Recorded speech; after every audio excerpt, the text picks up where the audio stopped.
자, 찬송가 327장입니다. 327장.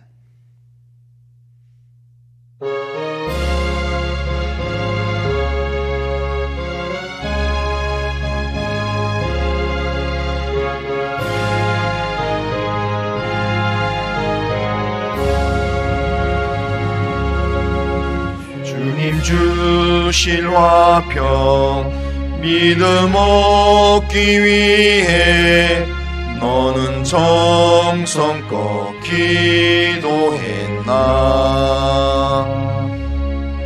주의 제단 앞에 모두 바치기 전 복을 받을 줄 생각 마라. 주의 제단에 산제사 드린 후에 주 내 맘을 주장하리.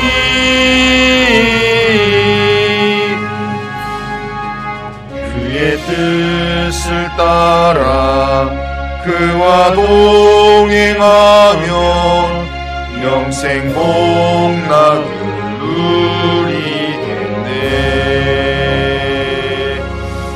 주의 제 밝은 빛에 항상 활동하며 선한 사업을 힘쓰겠나. 자유 얻으려면 주의 뜻을 따라 너의 모든 것 희생하라. 주의 제단에 산제사 드린 후에 주 내 맘을 주장하리.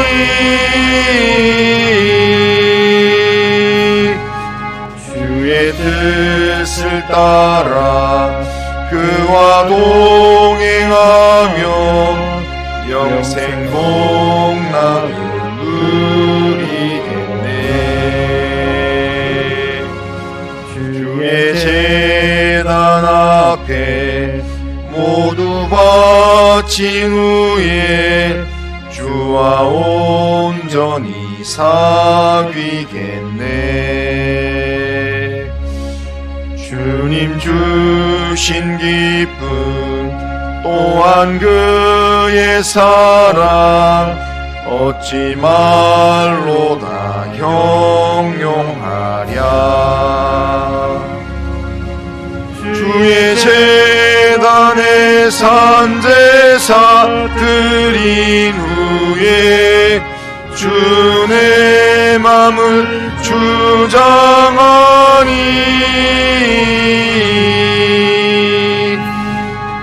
주의 뜻을 따라 그와 동행하며 영생 복락을 누리겠네.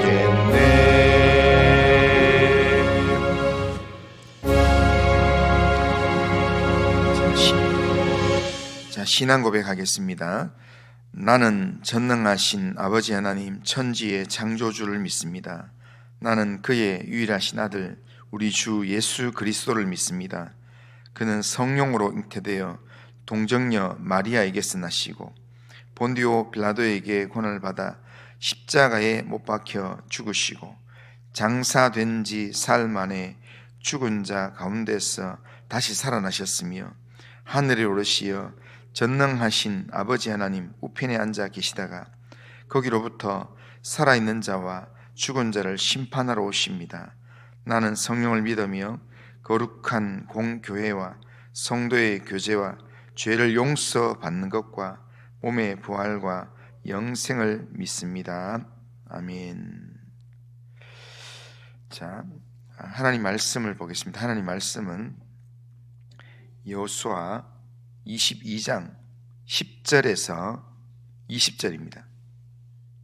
여호수아 22장 10절에서 20절, 10절에서 20절, 자, 한 절씩 교독하겠습니다. 루벤 자손과 갓 자손과 므낫세 반 지파가 가나안 땅 요단 언덕가에 이르자 거기서 요단가에 제단을 쌓았는데 보기에 큰 제단이었더라. 이스라엘 자손이 들은즉 이르기를 르우벤 자손과 갓 자손과 므낫세 반 지파가 가나안 땅의 맨 앞쪽 요단 언덕과 이스라엘 자손에게 속한 쪽에 제단을 쌓았다 하는지라. 이스라엘 자손이 이를 듣자 곧 이스라엘 자손의 온 회중이 실로에 모여서 그들과 싸우러 가려 하니라. 이스라엘 자손이 제사장 에르아살의 아들 비느하스를 길르앗 땅으로 보내어 루벤 자손과 갓 자손과 므낫세 반 지파를 보게 하되 이스라엘 각 지파에서 한 지도자씩 10 지도자들을 그와 함께 하게 하니 그들은 각기 그들의 조상들의 가문의 수령으로서 이스라엘 중에서 천부장들이라. 그들이 길르앗 땅에 이르러 루벤 자손과 갓 자손과 므낫세 반 지파에게 나아가서 그들에게 말하여 이르되 여호와의 온 회중이 말하기를 너희가 어찌하여 이스라엘 하나님께 범죄하여 오늘 여호와를 따르는 데서 돌아서서 너희를 위하여 제단을 쌓아 너희가 오늘 여호와께 거역하고자 하느냐.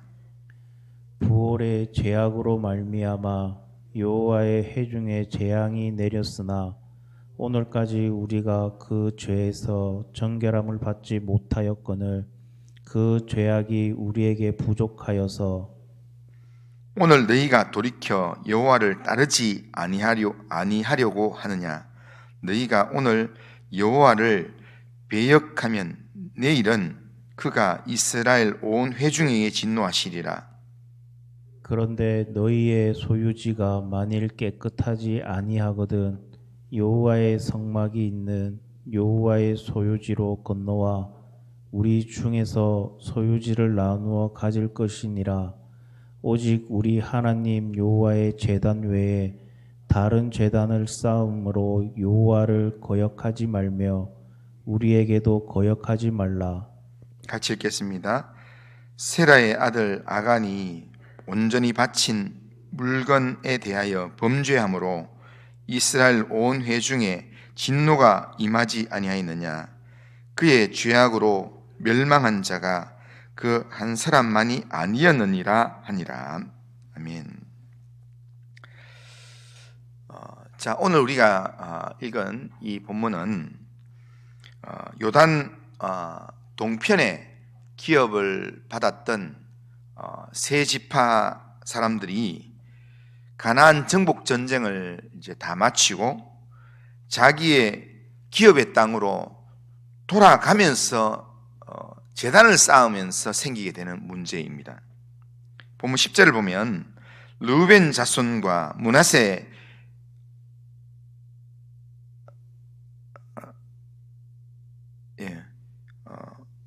자 10절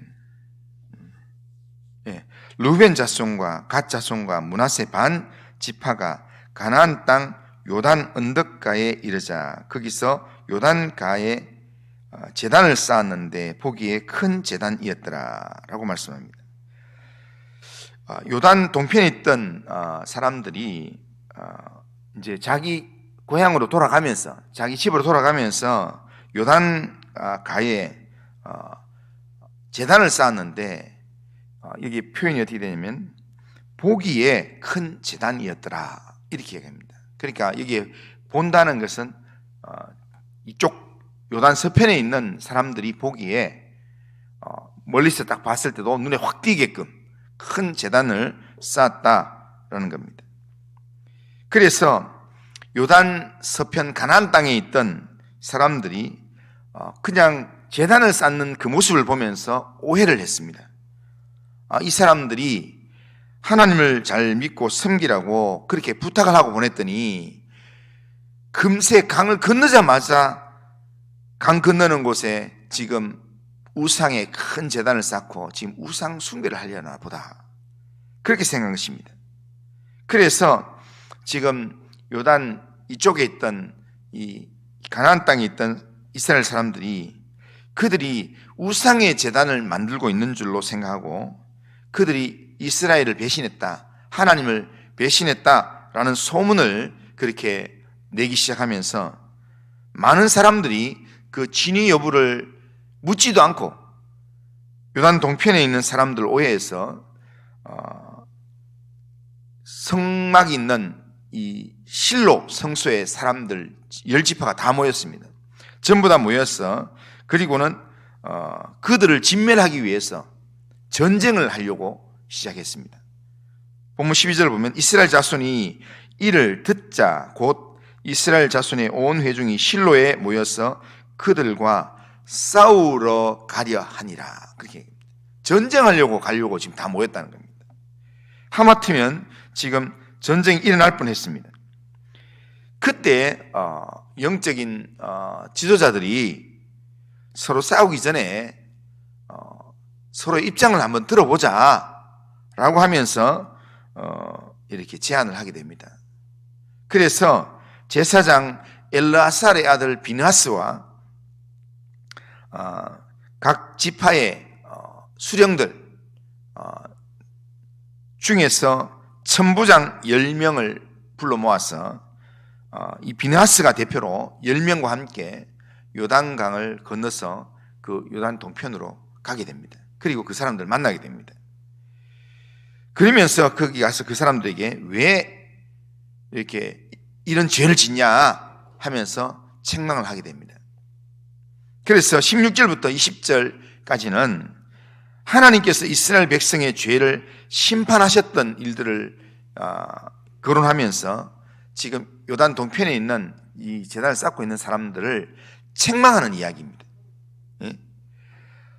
바알볼의 이 우상을 섬겼던 볼의 죄악으로 말미암아 재앙이 이스라엘에 임했는데 그 사람들만 죽은 게 아니라 지금 그들의 죄악 때문에 결국 그때 24,000명이 죽게 되었다.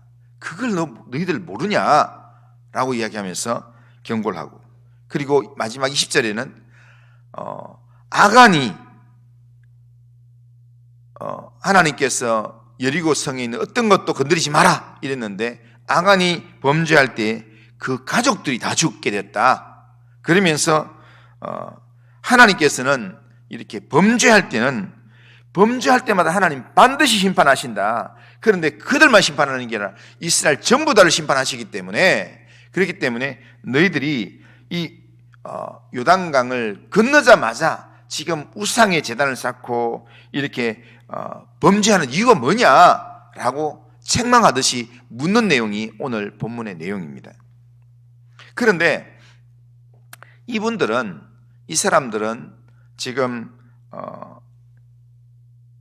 요단 이 가나안 땅에 있던 이분들이 지금 가서 이야기하는 것은 진위 여부를 알기 위해서 온 것도 있고 하지만 이들은 이야기하면서 책망만 하는 게 아니라 책임 있는 그런 대안을 제시하면서 그러면서 이렇게 설득을 하려고 지금 왔습니다. 다른 제단을 만든 행위가 얼마나 큰 죄이며 어떤 재앙을 가져올지를 경고하면서도 동시에 그들이 그런 삶을 포기하고 하나님을 섬기는 삶으로 다시 회복하도록 우리가 있는 땅을 줄 테니까 여기서 성소가 없는 것 때문에 여기서 성소를 대신할 다른 제단을 쌓으려고 하면 그렇게 성소가 없는 것에 대해서 마음이 불안하거든. 그냥 우리 땅으로 가자. 요단 동편으로, 서편으로 가자. 우리가 땅 나눠주겠다.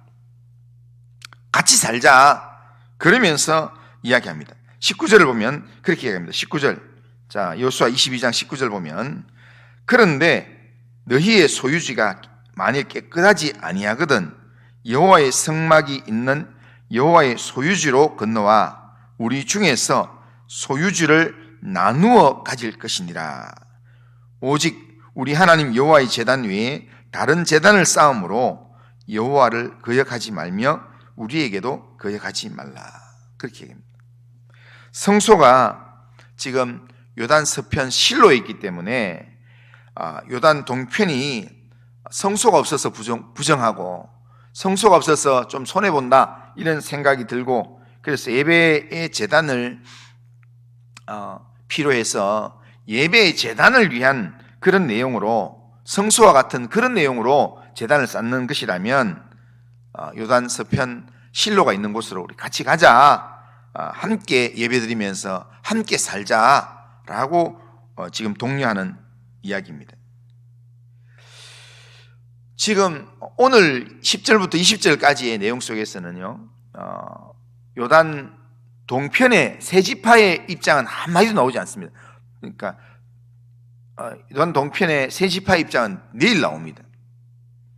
그런데 그들이 어떤 의도로 이 제단을 쌓았는지, 그들이 지금 왜 이런 행동을 했는지 그런 거에 대한 이야기는 한 번도 들어보지 않았습니다. 그냥 자기들이 이 요단 서편에 있는 사람들이 자기 눈에 보이는 대로, 사람들 누군가 이야기했는 것, 소문이 자기 귀에 들리는 대로 그렇게 판단을 하고 가서 들으려고 갔는데, 듣기보다는 가자마자 바로 그냥 이야기를 하는 겁니다. 너희들 왜 이렇게 하냐 하면서 이야기하는데, 이야기하는 내용은 결국을 다 들어보면 그렇게 무조건 그 사람을 죽이려고 공격하는 게 아니라 문제를 풀려고, 이런 내용이면 이쪽으로 같이 가자, 내가 도와줄게, 우리가 도와줄게, 내가 희생해서라도 내가 너희들 도와줄 테니까 우리 같이 좀 잘 살자, 좋은 의도로 이야기하는 겁니다. 좋은 의도로 이야기하는 그런 모습이지만, 이들이 여기에 왜 큰 제단을 세웠는지, 또한 왜 이런 행동을 하는지 듣지 않는 이 사람들은 자기들의 이 보이는 대로, 자기들이 들은 대로 그렇게 판단하고, 그리고 정죄하고 대안까지 제시하는 그런 모습이라는 겁니다. 요단 서편의 이 지도자들이 형제의 잘못에 대해서 책망만 하는 게 아니라 뭔가 책임 있는 대안을 제시하는 측면에서 이렇게 책임 있는 태도를 보이는 이 모습은 참 귀하고 바람직한 모습입니다. 하지만 요단 동편의 이 세 지파들이 이렇게 행한 이유를 묻지도 않고 스스로 판단하고 정죄하는 것은 이 행동 자체가 굉장히 위험한 행동이고 어리석은 행동이라는 겁니다. 그런데 우리가 이 신앙생활 할 때, 우리가 교회생활 할 때 우리가 이렇게 할 때가 많습니다. 우리가 다른 사람과 함께 지낼 때 믿음 좋은 사람들이 이렇게 할 때가 많아요. 그러니까 우리 눈에 보이는 대로 저 사람이 신앙적으로 좀 옳지 않게 행동한다, 내 눈에 그렇게 보이면, 누군가가 그렇게 이야기하더라 하면, 그러면 그 사람의 이야기를 듣기 전에 내가 그냥 판단해 버리는 겁니다. 그리고는 그 사람이 지금 잘못 살고 있구나 라고 생각하고, 그리고는 그 사람이 왜 그런 행동을 하는지, 그 사람이 왜 지금 그런 모습을 보이는지에 대해서는 그 사람의 입장을 전혀 들을 생각을 안 하고, 그러니까 내가 그 문제에 대한 해석을 하고, 그리고 평가를 하고 대안까지 제시한다는 거예요. 그러니까 그렇게 대안까지 제시한다는 것은 그 사람을 죽이려고 하는 게 아니라 그 사람을 도와주려고 하는 내용이지만, 그러나 처음부터 끝까지 쭉 다 이야기하고 나면 듣는 사람 입장에서는 나는 그런 의도 아닌데 나를 그렇게밖에 못 보나? 라는 생각 때문에 듣는 중에 마음이 상하게 되는 겁니다. 그러니까 오히려 교회에서 믿음이 있는 사람이 이렇게 좋게 상담하려고 다가서 이렇게 붙들었는데, 그런데 그 말 시작점이 오히려 마음을 상하게 만들고 힘들게 만들어서 오히려 더 문제를 키워낼 수 있다는 겁니다. 그러니까 그 사람의 입장이나 상황을 들어보면 어느 정도 다 이해될 수 있는 상황인데, 듣지 않기 때문에, 그 사람의 상황들을 이해하지 않기 때문에 일방적으로 오해하고 그러다가 싸울 준비까지 하고 서로 갈등의 그런 이 골을 더 깊이 만드는 경향이 있다는 겁니다. 우리가 내 눈에 보이는 대로 형제를 정죄하기는 쉽지만 나중에 일이 엎질러지고 난 다음에 그 일을 다시 회복하는 것은 정말 안 쉽습니다. 그러니까 말 한마디로 나는 내가 뭐 누굴 뭐 이렇게 나쁘게 하려고 그랬나?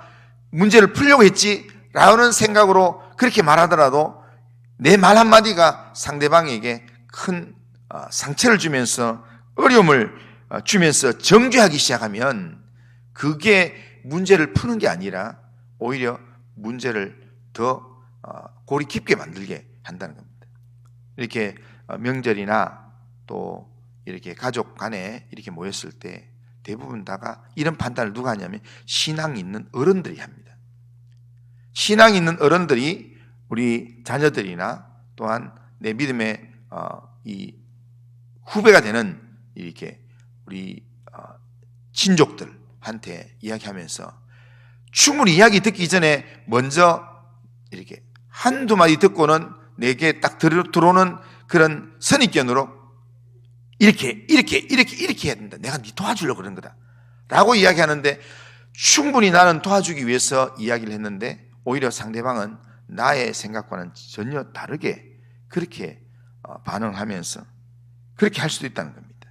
그렇기 때문에 우리는 이 모든 일을 처리함에 있어서 우리를 위하여 십자가를 지신 희생하신 예수 그리스도를 생각하면서 매 순간마다 우리는 예수님이 아니면 우리는 단 한 사람도 살릴 수가 없어요.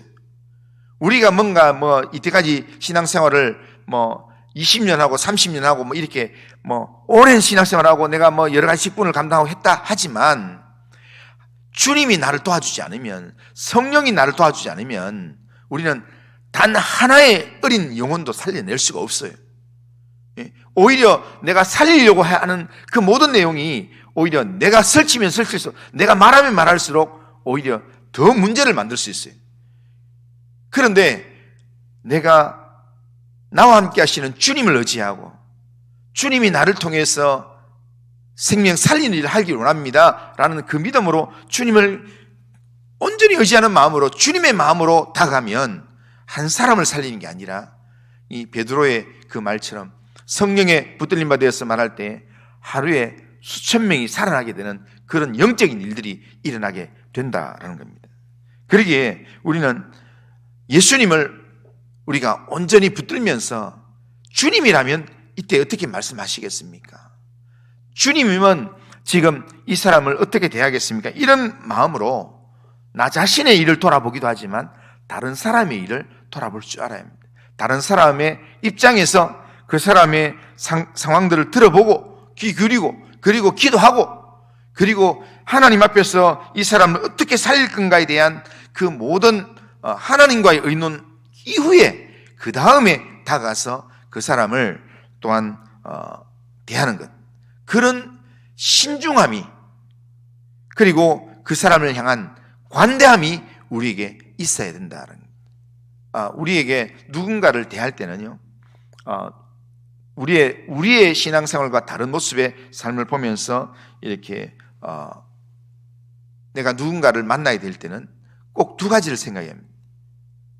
먼저는 관대한 마음을 하나 가져야 되고요. 그리고 신중한 그런 자세를 가져야 합니다. 그러니까 쉽게 판단하면 쉬운 길은 항상 탈이 나게 되어 있습니다.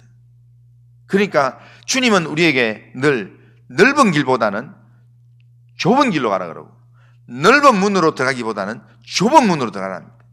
그러니까 그냥 내가 생각하는 대로 내 경험대로 말해버리면 쉬운데 하지만 쉽지만 그게 문제가 풀려지는 게 아니라는 겁니다.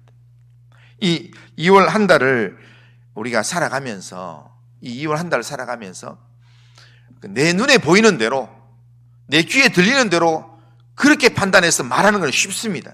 그게 바로 넓은 길입니다.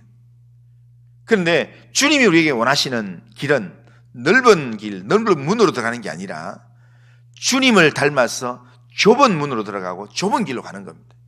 그렇기 때문에 내가 신앙생활 오래 하는 사람일수록 어떤 사람에 대한 상황이 있을 때 그때 그 문제를 가지고 먼저 주님 앞에 나아가서 주님이라면 이 문제를 어떻게 해결할 건가를 기도하고, 그리고 또한 그 사람의 이 상황들을 보면서 관대함을 가지고 그 사람의 이야기도 좀 들어보고, 그리고 하나님께서 내게 이 문제를 어떻게 풀어가기를 원하시는지에 대한 신중함으로 하나님 앞에 기도하고 하나님 의지함으로 그렇게 살아가면 이 2월 한 달 살아가는 동안에 우리의 이 행동이, 우리의 어떤 일이 큰 일을 하지 않을 수도 있습니다. 하지만 우리의 행동 하나하나가 누군가를 살리고 누군가를 세우고 누군가를 일으키는 그런 삶을 살게 될 것입니다.